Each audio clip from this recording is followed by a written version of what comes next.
اہل تشیع میں سے بعض حضرات کہتے ہیں کہ یہ عبداللہ ابن سبا یہ تو افسانوی شخصیت، اس کی حقیقت کوئی تھی ہی نہیں، حالانکہ ان کی اپنی کتاب میں رجال کشی کے اندر اس کا ذکر موجود ہے۔ اور یہ بھی موجود ہے کہ حضرت علی رضی اللہ تعالیٰ عنہ نے اپنے عہد خلافت میں اسے زندہ چلوایا ہے۔ اس کی وجہ کیا تھی؟ یہ آیا مدینے کے اندر اسلام کا لبادہ اوڑھ کر، اس نے چند عقیدوں کی اشاعت شروع کی۔ سب سے پہلے حضرت علی تو خدا ہیں، گاڈ انکارنیٹ، اوتار کا تصور، جیسے ہندوؤں میں ہے رام چندر جی خدا کا اوتار، اور عیسائیت میں بھی پہلے گاڈ انکارنیٹ کا تصور تھا کہ حضرت مسیح خدا کا اوتار، انکارنیشن آف گاڈ۔ تو اس نے کہا کہ حضرت علی تو خدا کا اوتار ہے، خدا ہے۔ نمبر دو، اس نے کہا کہ ہر نبی کا ایک وصی ہوتا ہے جس کے حق میں وہ وصیت کرتا ہے، تو حضور صلی اللہ علیہ وسلم کے وصی حضرت علی ہے، لہذا خلیفہ تو اول روز سے حضرت علی ہے، حضرت ابو بکر، حضرت عمر، حضرت عثمان، یہ تو غاصب ہے، اور حضرت عثمان کی خلافت تھی اس وقت تو خاص طور۔ پھر اس نے جو قبائلی عصبیت تھی اسے بھڑکایا۔ پرانی جو عصبیت چل رہی تھی قریش کے اندر، وہ دو گھرانے ایک دوسرے کے بندے مقابل تھے۔ دیکھیے، ایک ہوتا ہے قبیلہ، ایک ہوتا ہے گھرانہ۔ ہمارے پنجاب میں ایک قبیلہ ہے وٹو قبیلہ، اس کے گھرانے بہت سے، مانے کے، لالے کے، سجے کے، شامت کے، یعنی کوئی لالا تھا ان میں سے بڑا، ان کے بیٹے ہو گئے لالے کے، ان کی اولاد، خاندان یہ کہلاتے ہیں۔ قبیلہ ہے یہ وٹو قبیلہ۔ تو قبیلہ تھا قریش، اس میں گھرانے بہت تھے، بنو ہاشم، بنو امیہ، بنو تیم، بنو عدی، یہ بہت سے گھرانے تھے۔ تو چوٹی کے دو گھرانے جو تھے وہ بنو ہاشم اور بنو امیہ، ان کے درمیان چپقلش تھی، مقابلہ، مسابقت، اور یہ مسابقت فی الخیر بھی ہوتی تھی۔ اگر انہوں نے غریبوں کو کھانے کھلائے ہیں تو ہم ان سے بڑھ کر کھلائیں گے، اگر وہ حاجیوں کی خدمت کرتے ہیں تو ہم ان سے بڑھ کر کریں گے۔ تو ان کے اندر یہ مسابقت فی الخیر بھی تھی، لیکن چپقلش تھی کہ کوئی ہم سے آگے نہ نکل جائے، وہ سمجھتا تھا وہ آگے نہ نکل جائے۔ پر اس شخص نے اس پرانی عصبیت کو تازہ کیا کہ حضور تو بنو ہاشم میں سے تھے، لہذا خلافت حق ہے بنو ہاشم، یہ غاصب ہو۔ اس سے پہلے دو خلفاء جو تھے وہ نہ بنو ہاشم سے تھے نہ بنو امیہ سے تھے۔ حضرت ابو بکر بنو تیم میں سے تھے، چھوٹا قبیلہ تھا۔ حضرت عمر بنی عدی میں سے تھے، وہ بھی چھوٹا قبیلہ تھا۔ یہ حضرت عثمان پہلے خلیفہ جو بنو امیہ میں سے تھے، جن کی پرانی چپقلش بنو ہاشم سے تھی۔ اب اس کو موقع مل گیا کہ پرانی قبائلی عصبیت کو بھڑکائے۔ یہ ہے اصل میں اس فتنے کا پس منظر عبداللہ ابن سبا نے جو آ کر پھیلایا ہے، اور اس کی تفصیل میں اس وقت میں نہیں جا سکتا، کیسے یہ فتنہ پروان چڑھا، کیا انہوں نے اسٹریٹجی اختیار کی، کہ یہ کیا کرتے تھے، گروہ بنا کر بھیجتے تھے لوگوں کو، کوفے میں جاؤ تو وہاں پر دمشق کے گورنر کے خلاف اور مصر کے گورنر کے خلاف الزامات لگاؤ، اس نے یہ کیا، وہ غبن کر گیا، وہ یہ کر گیا، وہ خیانت کر رہا ہے، وہ رشتہ داروں کو پال رہا ہے، اور عثمان کے خلاف بھی تقریریں کرو رضی اللہ تعالیٰ عنہ۔ دمشق میں جاؤ تو کوفے کے گورنر کے خلاف، کیونکہ دمشق کے گورنر کے خلاف بات کرو گے تو لوگوں کو معلوم ہوگا کہ یہ جھوٹ بول رہے ہیں، لیکن یہ کہ وہاں تو تم بات کرو کوفے کے گورنر کے خلاف اور مصر کے گورنر کے خلاف اور حضرت عثمان کے خلاف۔ مصر میں جاؤ تو بات کرو کوفے کے اور شام کے گورنر کے خلاف اور حضرت عثمان کے خلاف۔ یہ انہوں نے ایسا اٹھایا، اور اس زمانے میں آپ کو معلوم ہے ذرائع نشر و رسائل تھے نہیں، نہ اس فتنے کی پتہ چل سکا جب تک کہ وہ فتنہ جو ہے پوری طرح برگ و بار لا کر تراور درخت نہیں بن گیا۔ اس کے نتیجے میں حضرت عثمان رضی اللہ تعالیٰ عنہ شہید، اور خلیفہ پھر حضرت علی رضی اللہ تعالیٰ عنہ کو انہی سوائیوں نے، جنہوں نے گھیراؤ کیا تھا، جنہوں نے حضرت عثمان کو شہید کیا، یہی حضرت علی رضی اللہ تعالیٰ عنہ کے ارد گرد ہوئے۔ اور حضرت علی رضی اللہ تعالیٰ عنہ بھی نہیں چاہتے تھے خلافت کی بیعت لینا، لیکن آخر کیا کرتے؟ کیا وہ امت کو بغیر خلیفہ کے چھوڑ دیتے؟ حضرت زبیر سے کہا گیا، انہوں نے نہیں مانا، رد کر دی بات۔ حضرت طلحہ سے کہا گیا، انہوں نے نہیں مانا۔ حضرت علی سے کہا گیا، اب عشرہ مبشرہ میں سے یہی تو تھے نا، لہذا انہوں نے تسلیم کر لیا، خلافت ہو گئی۔ لیکن اس کے بعد جو خانہ جنگی ہوئی ہے، اس خانہ جنگی کے نتیجے میں نوٹ کر لیجئے کہ 1,00,000 کے قریب مسلمان ایک دوسرے کی تلواروں اور نیزوں اور برچھیوں اور تیروں سے ہلاک۔ یہ ہماری تاریخ کا تاریخ ترین باب ہے۔ 5 سال، 4.5 سال حضرت علی کی خلافت کے، اور 6 مہینے حضرت حسن کی خلافت رضی اللہ تعالیٰ عنہ۔ اس سے کیا ہوا کہ ایک طرف تو اسلام کی جو توسیع ہو رہی تھی، تھمتا نہ تھا کسی سے سیل رواں ہمارا، وہ سیلاب رک گیا، انٹرنل سیبوٹاج ہو گئی نا، اب تو اندر ہی آپس ہی میں اگر دستوں گریبان ہو گئے تو باہر اب کیا توسیع کرتے، وہ توسیع کا عمل رک گیا۔ اور یوں سمجھیے کہ جیسے ٹرک اگر کبھی چل رہا ہو، بھرا ہوا ہو، لوڈڈ، اور وہ چڑھائی چڑھ رہا ہو، تو اگر کہیں موشن ٹوٹ جائے، ٹرک کو رکنا پڑے، تو ڈرائیور کے جان پر بن جاتی، اس لیے کہ اس کو دوبارہ سٹارٹ کرنا، اور جبکہ وہ چڑھائی پر ہے، انکلائن پر ہے، آسان کام نہیں، خطرہ ہوتا ہے وہ پیچھے جو ہے وہ نہ جائے۔ اور پہاڑی علاقوں میں آپ کو معلوم ہے ذرا پیچھے چلے جانے کا مطلب جو ہے بہت خطرناک جو ہے نتیجہ نکل سکتا ہے۔ بہرحال حضرت علی رضی اللہ تعالیٰ عنہ نے اپنے خلافت میں ایک کام یہ کیا، اب اس کی کیا مصلحتیں تھیں یہ تو انہی کے علم میں ہوگا، ہم قیاس کر سکتے ہیں اور میں اس میں نہیں جانا چاہتا۔ ابھی تک خلافت کا مرکز تھا مدینہ منورہ، حضرت ابوبکر، حضرت عمر، حضرت عثمان، وہیں جہاں حضور صلی اللہ علیہ وسلم رہے تھے اور جہاں پر کہ حضور مدفون تھے۔ لیکن حضرت علی نے اپنا مرکز جو ہے وہ کوفہ۔ اچھا، اس کی ایک ظاہری وجہ یہ سمجھ میں آتی ہے کہ اسلام کا جو پھیلاؤ ہو گیا تھا، وہ سلطنت اتنی وسیع ہو گئی تھی کہ مدینہ منورہ بہت جنوب میں اور بڑے صحرا کو عبور کر کے جانا ہوتا تھا۔ کوفہ جبکہ ایسی مقام پر تھا کہ جہاں سے مشرقی راستہ جا رہا ہے ایران کو، عراق کے اندر تو ہے وہ شہر کوفہ، اور پھر ایران اور خراسان اور ہندوستان کو راستہ جا رہا ہے، وہیں سے شمال کی طرف جا رہا ہے، شام کی طرف اور ترکی کی طرف، اور وہاں سے پھر یہ کہ مغربی افریقہ کو بھی کنٹرول کرنا، جو شمالی افریقہ کو بھی آسان تھا۔ بہرحال حضرت علی نے کوفہ کو اپنا مرکز بنایا، اور نتیجہ یہ ہوا کہ سبائیوں کا بھی مرکز وہی بنا، چونکہ انہوں نے اپنے آپ کو گردا گرد رکھا حضرت علی کے رضی اللہ تعالیٰ۔ اب ظاہر بات ہے کسی پرٹیکولر پرسن کے خلاف تو کوئی مقدمہ موجود تھا نہیں، بلکہ جب جنگ جمل ہو رہی تھی، ابھی جنگ نہیں ہوئی تھی، حضرت عائشہ، حضرت طلحہ، حضرت زبیر وہ لے کر آئے تھے لشکر اس مطالبے کے لیے کہ حضرت عثمان کے قاتلوں کو سزا دی جائے، قصاص لیا جائے۔ حضرت علی رضی اللہ تعالیٰ عنہ سے گفت و شنید ہو رہی تھی، حضرت علی جو ہے اس پر آمادہ ہو گئے کہ ٹھیک ہے، میں جو بھی قاتلین عثمان ہیں ان کو گرفتار کر کے سزا دوں گا۔ عین اسی وقت کوفے کی مسجد کے اندر جو ہے 10,000 کا مجمع کھڑا ہو گیا، ہم سب قاتل عثمان، لو ہم سے بدلہ کاس لو۔ اور انہوں نے کیا کیا، جاتے ہی جنگ چھیڑ دی، جب چھڑ جائے تو یا مرو یا مارو، اس کے سلاوہ کو چارہ کار ہوتا ہی نہیں۔ ایک رات میں 10,000 مسلمان شہید، جن میں 2 عشرہ مبشرہ میں سے حضرت زبیر اور حضرت طلحہ رضی اللہ تعالیٰ۔ تو یہ صورت تھی، سبائیوں نے گھیراؤ کیا حضرت علی کا رضی اللہ۔ حضرت معاویہ دعوے دار نہیں تھے خلافت کے، قطعاً نہیں، ان کا صرف ایک دعویٰ تھا، اور وہ یہ تھا کہ عثمان کے قاتلوں کو گرفتار کرو، یا خود سزا دو یا ہمارے حوالے کرو، ہم اس سے قصاص لیں گے۔ اس لیے کہ قبیلہ بنو امیہ کا تھا، اور حضرت امیر معاویہ بنو امیہ میں سے، تو ایک خاندانی طور پر جو ہے ہم قصاص لیں گے ان سے جنہوں نے قتل کیا ہے حضرت عثمان۔ لیکن یہاں ظاہر بات ہے کہ حضرت علی رضی اللہ تعالیٰ عنہ کی طرف سے مطالبہ یہ ہوتا تھا تم پہلے میری بیعت کرو، میرے ہاتھ مضبوط کرو تاکہ میں ان کے خلاف کوئی اقدام کر سکوں۔ لیکن انہیں یہ اندازہ تھا کہ اگر میں نے بیعت کی تو ظاہر بات ہے کہ حضرت علی تک پہنچنے سے پہلے مجھے گردن بڑھا دیں گے، اس لیے کہ سبائی جو ہے وہ آپ کو گھیرے ہوئے۔ بہرحال ایک عجیب الجھاؤ، ایک ڈائلیما تھا جس کی وجہ سے یہ جنگ چلتی رہی، اور حضرت علی رضی اللہ تعالیٰ عنہ کو انہی کے شیعان علی ہی کے اندر سے وہ جماعت علیحدہ ہوئی تھی جس کو ہم خوارج کے نام سے جانتے ہیں، اور ایک خارجی ملجم ابن ملجم ہی نے حضرت علی کو شہید کیا رضی اللہ تعالیٰ عنہ۔ پھر حضرت حسن رضی اللہ تعالیٰ عنہ، اب دیکھیے کس قدر صحیح بات تھی جو حضرت علی رضی اللہ تعالیٰ عنہ نے فرمائی جب ان سے کہا گیا کہ کیا ہم آپ کے بیٹے حسن کے ہاتھ پر بیعت کر لیں رضی اللہ تعالیٰ عنہ۔ فرمایا نہ میں تمہیں اس کا حکم دیتا ہوں نہ میں اس سے روکتا ہوں، یہ تمہارا معاملہ ہے، امرہم شورا بینہم، تم اپنے باہمی مشورے سے جو فیصلہ کرو گے ٹھیک ہے، میں نہ حکم دیتا ہوں نہ روکتا ہوں۔ اس کا کیا مطلب ہے؟ باپ کے بعد بیٹے کی خلافت ہرگز حرام نہیں ہے، ورنہ کہتے کیسے ہو سکتا میرا بیٹا؟ نہیں، یہ نہیں کہا۔ حضرت عمر سے بھی کہا گیا تھا کہ اپنے بیٹے کو نامزد کر دیں، عبداللہ ابن عمر کو، تو انہوں نے جواب میں کیا کہا؟ اسے تو طلاق دینی بھی نہیں آتی۔ انہوں نے اپنی کسی زوجہ کو طلاق دی تھی، اور اس میں جو صحیح ترین طریقہ ہے وہ اختیار نہیں کیا تھا، انہیں طلاق دینے تک نہیں آتی، تو میں اسے خلیفہ بنا دوں۔ یہ نہیں کہا تھا کہ باپ کے بعد بیٹا خلیفہ نہیں ہو سکتا، یہ تو نہیں تھا، کہیں حرام نہیں ہے، نہ کتاب و سنت میں، نہ کوئی حدیث ہے، نہ کہیں قرآن مجید میں۔ تو حضرت علی نے بھی فرمایا رضی اللہ تعالیٰ، نہ میں روکتا ہوں نہ حکم دیتا ہوں، یہ تمہارا اپنا معاملہ ہے۔ بہرحال حضرت حسن رضی اللہ تعالیٰ عنہ نے حضرت امیر معاویہ سے صلح کر لی، خلافت ان کے سپرد کر دی۔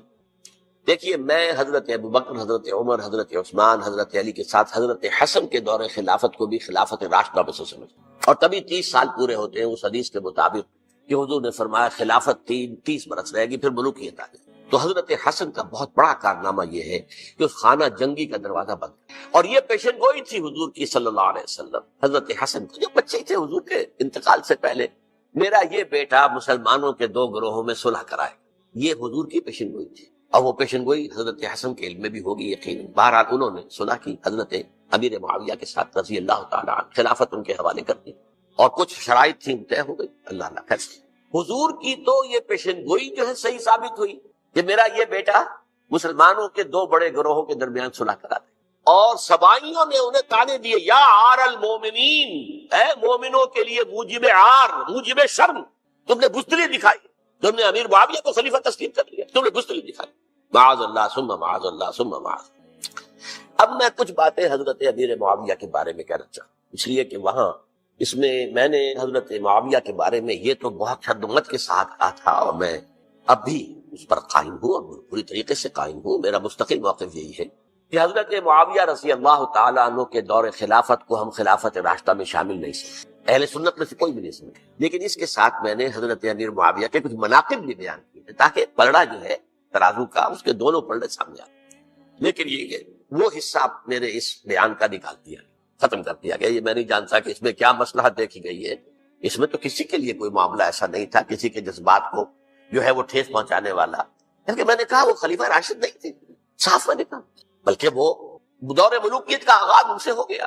بلکہ جب ایک صاحب نے یہ کہا کہ کربلا کے بعد سے دور ملوکیت آ رہی تھی، تو میں نے کہا نہیں جناب، دور ملوکیت تو 20 سال پہلے پوری ہو چکی تھی، شروع ہو چکی۔ حضرت امیر معاویہ کے بھی 20 سال میں وہ دور ملوکیت میں شمار، انہیں کسرا العرب بھی کہا گیا، عرب کے کسرا جو شہنشاہ ایران کا خطاب تھا، حضرت معاویہ رضی اللہ تعالیٰ عنہ کو کسرا العرب کہا گیا، عرب کا کسرا یہ۔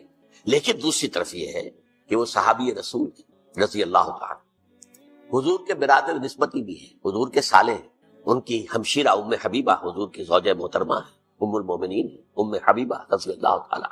پھر کس قدر معتمد علیہ تھے حضور کے کہ کاتبان وحی میں شامل تھے، وحی کی کتابت کرنے والے چند لوگ تھے جنہیں کہ حضور کہتے تھے کہ اب یہ آیت لکھ لو، ان میں سے ایک امیر معاویہ رضی اللہ تعالیٰ۔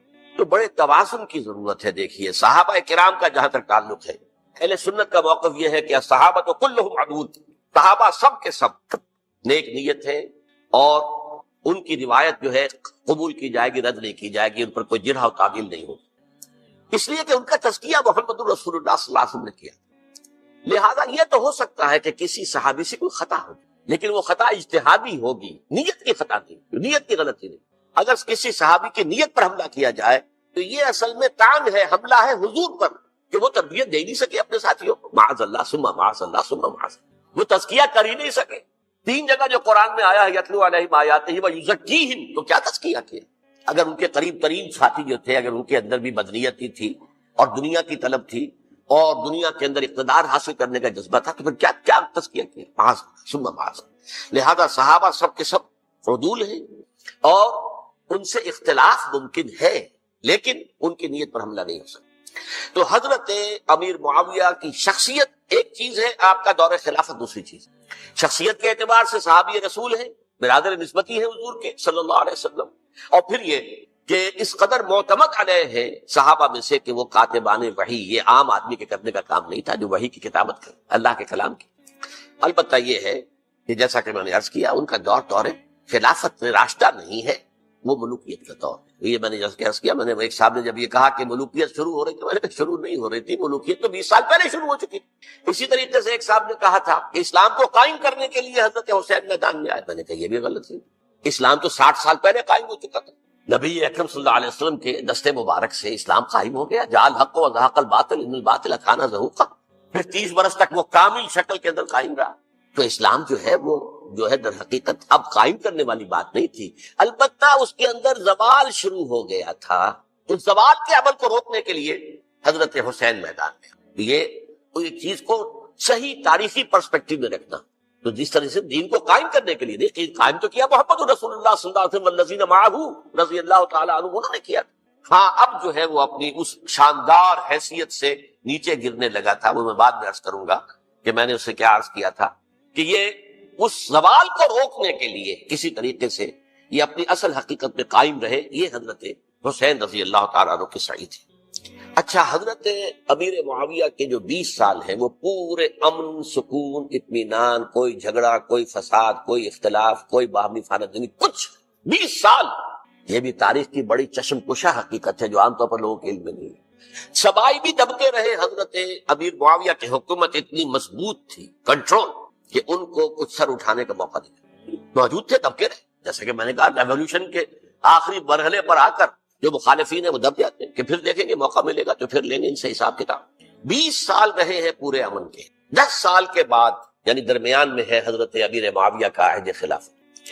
ایک صحابی جو کہ بزرگ صحابہ میں سے ہے، مغیرہ ابن شعبہ رضی اللہ تعالی عنہ، وہ آتے ہیں اور وہ کہتے ہیں کہ دیکھیے امیر المومنین، کتنی بڑی خانہ جنگی رہی تھی مسلمانوں کی آپس میں، اور اب بھی اگر آپ کسی کو نامزد کیے بغیر چھوڑ گئے امت کو تو پھر خانہ جنگی ہو جائے۔ 1,00,000 اس وقت جو ہے وہ ہلاک ہوئے تھے، نہ معلوم اب کتنے ہلاک۔ لہٰذا آپ اپنی زندگی ہی میں نامزد کر دیجئے کسی کو خلیفہ، ولی عہد بنا۔ حضرت امیر معاویہ نے ابتداءً جو ہے انکار کیا نہیں، لیکن ان کے دلائل ایسے تھے وزنی، اور میں سمجھتا ہوں کہ وہ بات صحیح تھی جو مغیرہ ابن شعبہ نے کہی، اس لیے کہ اب صحابہ کرام میں سے جو کبار صحابہ تھے وہ تو سب دنیا سے رخصت ہو چکے تھے۔ اب تو یا صغار صحابہ رہ گئے تھے جو حضور کے زمانے میں بچے تھے، حضرت حسن، حضرت حسین، عبداللہ ابن زبیر، یہ بچے تھے نا، یا تو وہ تھے، اور یا بالکل نو مسلم تھے، اور نو مسلموں میں بڑی تعداد وہ تھی جو ایرانیوں کی تھی، شامیوں کی تھی، ادھر کی تھی، ادھر کی تھی، تو ان کو تو ظاہر بات ہے کہ تربیت نبوی سے کیا خلافت راشدہ سے بھی اکثر و بیشتر کو کوئی حصہ ملا ہی نہیں۔ تو اس صورت میں اب وہ اعلیٰ ترین معیار پر حکومت کے نظام کو قائم کرنا ممکن نہیں ہے۔ کوئی قبائلی عصبیت جب تک حکومت کی پشت پر نہیں ہوگی، حکومت مستحکم نہیں۔ یہ گویا کہ ایک جس کو کہتے ہیں کہ حقیقت بینی، واقعیت پسندی، ایک آئیڈیالزم ہے اور ایک ریئلزم ہے کہ آپ فیکٹس آن دی گراؤنڈ کو غور کریں، سوچیں اس کے اوپر اور پھر کوئی فیصلہ کریں۔ اس اعتبار سے پھر حضرت امیر معاویہ نے بات مان لی اور بیعت لے لی لوگوں سے حضرت یزید کے لیے کہ یہ خلیفہ ہوں گے میرے بعد، اس کو ولی عہدی کہتے ہیں۔ اچھا، اس وقت 5 افراد ایسے تھے کہ جنہوں نے اس سے اختلاف کیا۔ یہ بات بہت اہم ہے۔ میرا کتاب چاہے سانحہ کربلا، اس کے کچھ نسخے آج یہاں ہوں گے، آپ لوگ پڑھیے اسے غور سے اور پھیلائیے تاکہ حقیقت سامنے آئے۔ 5 افراد کون تھے جو ہونے چاہیے؟ ابو بکر فوت ہو گئے، ان کے بیٹے عبد الرحمن ابن ابی بکر۔ عمر فوت ہو گئے، ان کے بیٹے عبداللہ ابن عمر۔ عباس فوت ہو گئے، ان کے بیٹے عبداللہ ابن عباس۔ زبیر فوت ہو گئے، ان کے بیٹے عبداللہ ابن زبیر۔ اور حضرت حسن جو ہے ان کا انتقال ہو چکا تھا، حضرت علی کے بیٹے حضرت حسین رضی اللہ تعالیٰ عنہ مجمعین۔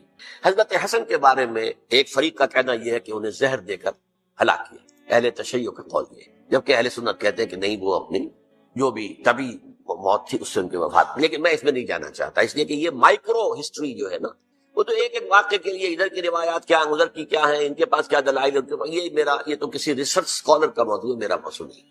لیکن بہرحال یہ 5 حضرات تھے جنہوں نے ولی عہدی کی بیعت نہیں کی، لیکن حضرت معاویہ اتنے حلیب الطبع انسان تھے، انہوں نے جبر نہیں کیا، کوئی تشدد نہیں کیا۔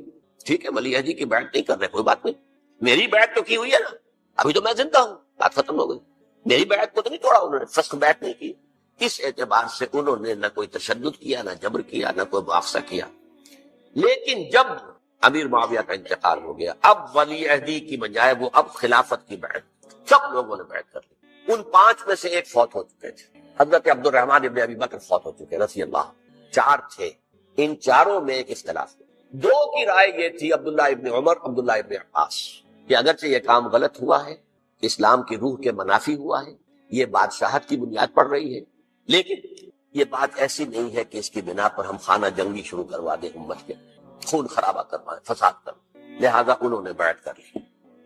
اب کوئی اگر یہ کہے معاذ اللہ کہ وہ بک گئے تھے یزید کے ہاتھ میں، معاذ اللہ ثم معاذ اللہ، وہی بات آپ اختلاف کر سکتے ہیں کہ انہیں نہیں کرنی چاہیے تھی، یہ کوئی رائے رکھے، مجھے اختلاف نہیں، لیکن ان کی نیت پر حملہ کریں گے تو حملہ محمد رسول اللہ پر ہوگا صلی اللہ علیہ وسلم۔ عبداللہ ابن عمر کون ہے؟ کتنی حدیثیں ان سے جو ہے وہ منقول ہیں۔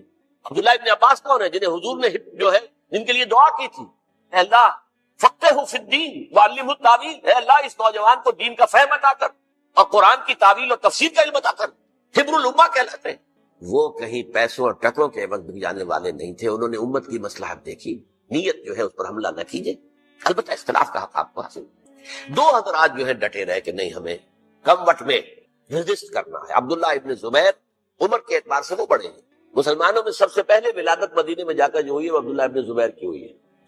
ہجرت کر کے جب مہاجرین وہاں پہنچے، کچھ عرصے تک کسی کے ہاں کوئی اولاد نہیں ہوئی، تو لوگوں نے تانے دینے شروع کر دیے کہ معلوم ہوتا ہے کہ یہاں آ کر یہ مکے کے رہنے والے جو ہے کمزور ہو گئے ہیں، ان کے ہاں اولاد ہی نہیں ہو رہی۔ تو جب عبداللہ ابن زبیر کی ولادت ہوئی ہے، یہ حضرت ابو بکر کے نواسے ہیں، حضور کی زوجہ محترمہ حضرت عائشہ کی بہن، حضرت دیکھیے ابھی نام نکل گیا ہے جی، حضرت اسماء رضی اللہ تعالی عنہا عنہما، یہ ان کے صاحبزادے ہیں، حضرت زبیر کے بیٹے۔ ان کا فیصلہ ہوا کہ ہمیں رجسٹ کرنا ہے کم وقت میں، ایٹ اینی کاسٹ۔ حضرت حسین ابن علی رضی اللہ تعالیٰ عنہما کا بھی فیصلہ ہوا کہ ہمیں رجسٹ کرنا ہے کم وقت میں۔ البتہ ان میں بھی ایک اختلاف ہو گیا، یعنی یہ 2 تو جڑے رہے، ان 2 میں اختلاف۔ عبداللہ ابن زبیر کا کہنا یہ تھا کہ ہمیں حجاز میں رہنا چاہیے، یہ سرزمین ہے جس میں نبوت کی برکات سب سے زیادہ ہے، یہاں ہم مضبوط قلعے کے اندر ہیں، ہمیں یہاں سے جو ہے رجسٹ کرنا چاہیے اور ختم کرنا چاہیے اس نظام کے اندر جو خرابی آ گئی ہے۔ حضرت حسین رضی اللہ تعالیٰ عنہ کے پاس خطوط کا تانتا بنا ہوا تھا، کوفے سے لوگ خط لکھ رہے تھے، آئیے آئیے آئیے، ہم آپ کے ہاتھ پر بیعت کریں گے، ہم آپ کے ہاتھ پر بیعت کریں گے، ہم آپ کے ہاتھ پر بیعت کریں گے۔ یہی وہ کوفہ جو حضرت علی کا دارالخلافہ رہا تھا اور جو پھر سبائیت کا گڑھ بن گیا۔ چنانچہ حضرت حسین نے حضرت مسلم بن عقیل کو بھیجا وہاں پر کہ میرے نمائندے کی حیثیت سے جا کر وہاں پر بیعت لو۔ 10-12 ہزار افراد نے بیعت کر لی، لیکن اس کے بعد یزید کی طرف سے گورنر بنا کے بھیجا گیا ابن زیاد کو۔ ابن زیاد نے آ کر جو تشدد کیا اور سختی کی تو سب کے سب بیعت توڑ کر اور سب منحرف ہو گئے۔ مخلصین تو وہ تھے نہیں، الکوفی لایوفی، کوفی جو ہے وہ تو کوئی وعدہ وفا کرنے والا ہوتا ہی نہیں، بیعت توڑ دی۔ فمن نقص فانما ينقص على نفسه، بیعت کے بعد بیعت توڑ دینا بہت بڑا گناہ، توڑ دی۔ ادھر اطلاع مل گئی حضرت حسین کو، چل چکے تھے، وہ راستے میں تھے کہ وہاں تو مسلم بن عقیل شہید ہو گئے اور سب لوگوں نے بیعت توڑ دی۔ اب واپس جانا چاہتے تھے لیکن مسلم بن عقیل کے بیٹے جو ہے اڑ گئے۔ یہ عرب کی اپنی ایک جو ہے پرانی ان کی حمیت اور ان کا قبائلی نظام کہ اب ہم اپنے والد کے خون کا قصاص لیے بغیر نہیں جائیں۔ حضرت حسین رضی اللہ تعالیٰ عنہ کی مروت اور شرافت، یہ میرا ساتھ دینے کے لیے آئے تھے، اب میں ان کا ساتھ نہ دوں تو یہ تو شرافت اور مروت کے خلاف ہے۔ کہا اچھا چلو چلتے۔ وہاں جا کر بھی عین اپنے میدان کے اندر بھی حضرت حسین رضی اللہ تعالیٰ عنہ نے 3 چیزیں پیش کی ان کوفیوں کے لشکر کے خلاف۔ سب سے بڑا لشکر کے اندر سب سے بڑے تو کوفی تھے جنہوں نے بیعتیں کی ہوئی تھی حضرت حسین کے ساتھ۔ دیکھو مجھے جانے دو واپس حجاز کی طرف، یا مجھے سرحدوں پر بھیج دو تاکہ میں کافروں کے ساتھ جنگ کرتے ہوئے اپنی جان دے دوں، یا مجھے یزید کے پاس جانے دو، میں اپنا معاملہ اس سے طے کر لوں۔ لیکن کوفیوں کو یہ گوارا نہیں تھا۔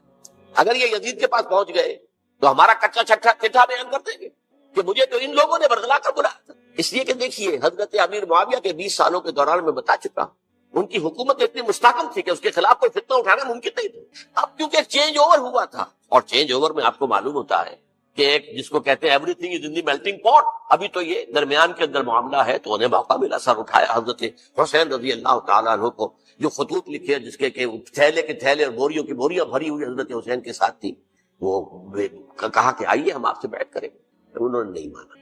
اور اصل میں حضرت حسین کے قاتل وہ کوفی ہیں، وہ بزدل، وہ منافق جنہوں نے بیعت کر کے بیعت توڑی، اور اب وہ آ گئے کہ اگر یہ حسین رضی اللہ تعالیٰ عنہ بچ کر کہیں یزید کے پاس پہنچ گئے تو پھر ہمارا کچا چٹھا جو ہے وہ سامنے آ جائے گا اور ہماری پھر شامت ہے۔ لہذا انہوں نے قتل کیا حضرت حسین کو رضی اللہ تعالیٰ۔ ایک بات جو علامہ ڈاکٹر قلب صادق نے فرمائی، اور مجھے میرے علم میں یہ بات پہلے نہیں تھی، وہ یہ کہ حضرت حسین کے قتل کا فتویٰ ایک بہت بڑے مفتی نے دیا تھا۔ یہ بات بھی ذرا سمجھ لیجیے، حضرت حسین رضی اللہ تعالیٰ عنہ کے قتل کا فتویٰ ایک بہت بڑے مفتی نے دیا تھا۔ کیوں دیا تھا؟ اس لیے کہ حضور کی احادیث موجود ہیں کہ جب ایک شخص کی ایک خلیفہ کی بیعت ہو جائے تو دوسرا اگر کھڑا ہو تو اسے قتل کر دے، کھلی حدیث۔ اسی لیے ایک بہت بڑے مفسر بھی ہیں، فقیہ بھی ہیں، قاضی ابن العربی رحمۃ اللہ علیہ، ایک ابن عربی ہیں الف لام کے بغیر، ابن عربی، وہ بہت بڑے صوفی ہیں، فلسفی ہیں، اندلس کے ہیں۔ یہ قاضی ابن العربی ہیں جنہوں نے قرآن کی ایک تفسیر لکھی ہے اس اعتبار سے کہ صرف ان آیات کی تفسیر جن سے کہ فقہی احکام جو ہے ان کا استنباط ہوتا ہے۔ یہ 2 تفسیریں اس طور سے لکھی گئی ہیں قرآن مجید کی، احکام القرآن ان کا نام ہے دونوں کا، ان میں سے ایک جو ہے قاضی ابن العربی کی ہے، ان کا ایک جملہ نقل ہوتا ہے، قتل الحسین بسیف جدہ، حسین قتل ہو گئے اپنے ہی نانا کی تلوار سے۔ وہ تلوار کیا تھی؟ جب کسی کی بیعت ہو چکی ہو پھر کوئی کھڑا ہو مدعی خلافت۔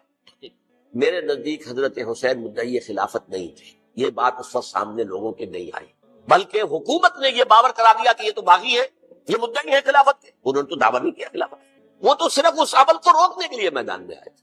اور اس بات کو اچھی طرح سمجھ لیجئے کہ اس وقت تک یہ جو تصور آج ہمارے پاس ہے کہ ریاست علیحدہ ہے، حکومت علیحدہ ہے، state of Pakistan, we are loyal to the state of Pakistan, ہم ریاست پاکستان کے وفادار ہیں، گورنمنٹ آف پاکستان کے وفادار نہیں ہیں، we are not loyal to the government.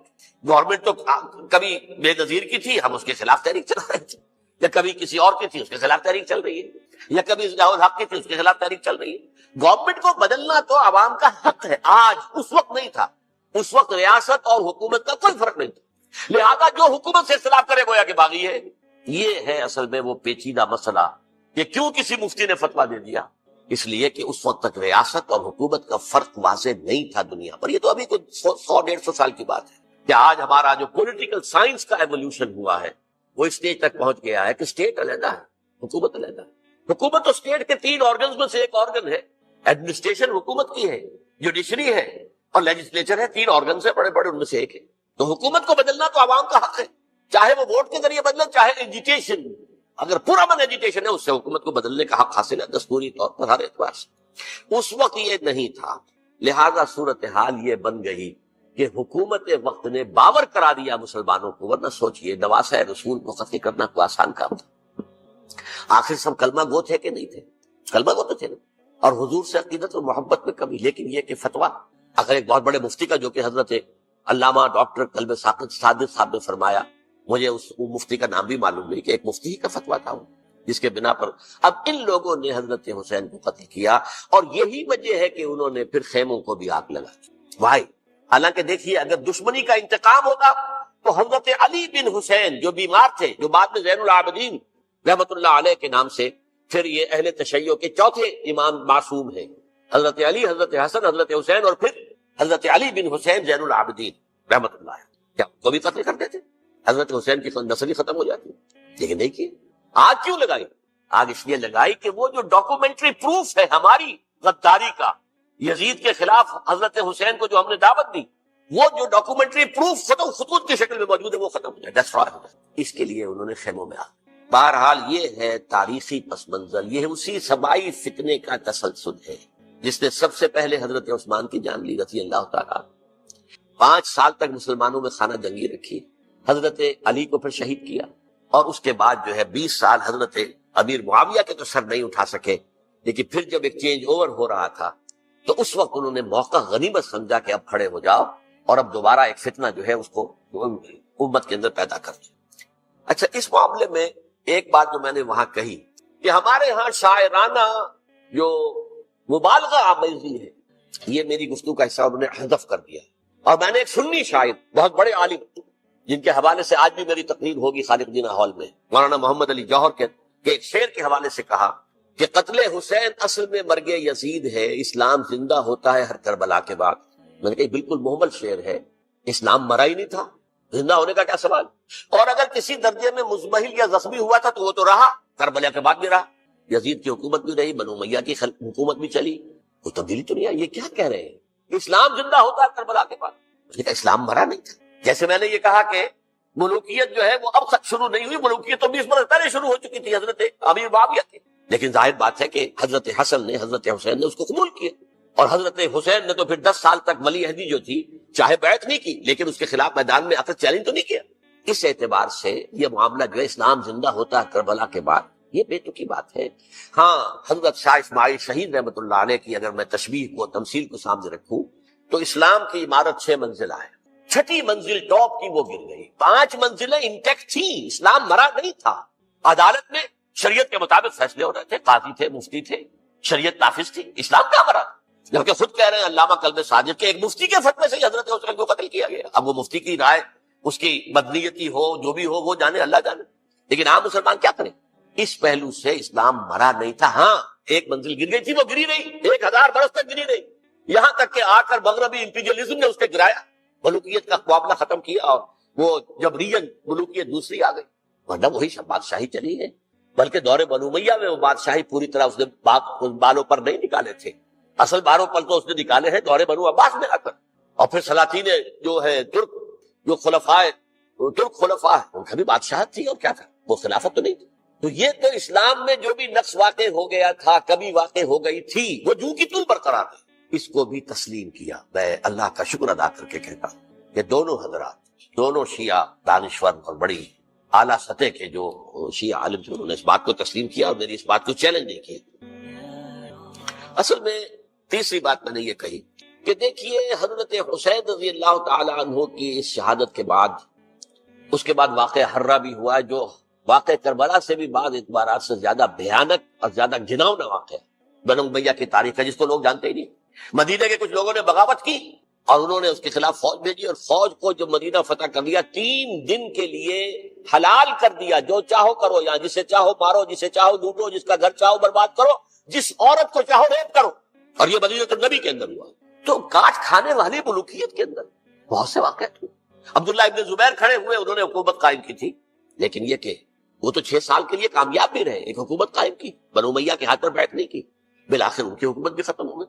پھر حضرت زید کھڑے ہوئے، انہوں نے بغاوت کی، وہ بھی ناکام رہ گئے۔ پھر بنو عباس میں کھڑے ہوئے حضرت نفس زکیہ، حضرت حسن رضی اللہ تعالیٰ عنہ کے اولاد میں سے، وہ بھی ناکام ہو گئے، شہید ہو گئے۔